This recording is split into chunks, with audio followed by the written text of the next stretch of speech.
હવે એડવોકેટ મેહુલ બોગરા છું. આ લોકો પાસે ડોક્યુમેન્ટ ઇલીગલ કામ થાય છે એટલે રેકોર્ડિંગ ચાલુ રહેશે, બરાબર.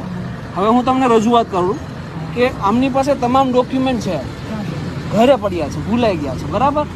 અને આ લોકો એમની ગાડી જમા લેવાની વાત કરે છે. સેન્ટ્રલ મોટર વ્હીકલ રૂલ્સ 139 મુજબ ગાડી જમા લેવાને બદલે એકનોલેજમેન્ટ ઇસ્યુ કરવી પડે, અને આ લોકો તમને 7 દિવસમાં ડોક્યુમેન્ટ આપી શકે, તો ગાડી જમા કેમ? આપણે સાહેબ માલિક સિવાય બીજો ગાડી ચલાવતો છે અને દસ્તાવેજ રજૂ કરવા કીધું. માલિક પાછળ છે, એના ફાધર છે, ડોક્યુમેન્ટ એક બી હાજરમાં નથી. સ્થળ બરાબર 500 રૂપિયા ચલાન કરી એ ફરવા તૈયાર છે, ફરવા તૈયાર છે. હા, તો ગાડી જમા લેવાની વાત કરે. હા,